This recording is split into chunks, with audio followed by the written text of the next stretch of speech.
So instead of $500 for every item, we get $1,000 for all of the items. We did the math. It was roughly $12,000 in camera equipment that we could only get $1,000 for, because they ended up sending us an Excel document with all of these subcategories and limits and saying, here's where everything falls. So we're looking into these limits.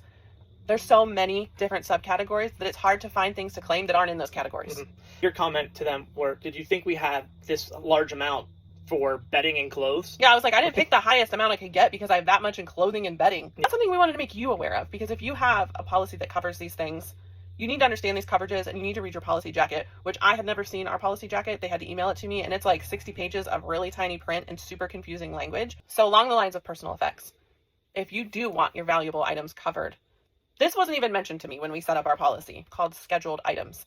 It's basically almost an endorsement to your policy. You pay an extra amount of money. You give them a list of your items, their values, the serial numbers, receipts or appraisals of those items. And then in the event of anything that happens, so you spill water on your laptop, they cover that for the value that you've stated to them. So that is what we are doing now.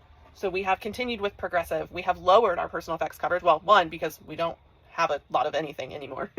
And if you do, it's not going to matter anyway. So that's what we're going to do with our personal effects. We had $5,000 in medical payment coverage, which sounds like a lot. He gets $5,000, I get $5,000. Ambulance rides we were forced to take because it was a rollover. My bill was almost $6,000. His was almost $3,000. And that doesn't even count the bills we have from the hospital. Anything else? We had just got another bill in the mail recently, and the state of New York they did charge us almost $9,000 and when I called, for a sign. And it's probably equivalent to the size of maybe a little larger than a stop sign.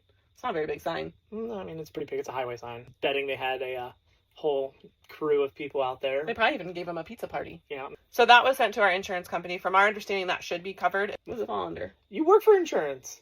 It falls under a coverage. And we're working on something we can develop to give to RV families, RVers, that helps outline these things and give you a step-by-step on how to navigate through losses. A lot of expenses that you don't get covered. So keep your receipts, keep everything well documented. It's really the big ones. Yeah, I guess. Yeah, we will give you a camper tour. That'll be coming when life calms down. It's been a couple months. It's getting a little calmer. We're kind of back to mostly normal. Yeah, it's a new normal. She's just sad because she doesn't have a pet. Wow, just throw that out there. They either die or run away. I can't. We hope that if you're new here, you'll still stick around and see what adventures and shenanigans we get into. We'd love it if you followed us or subscribe to us or do all the things that will show you our stuff when we post it.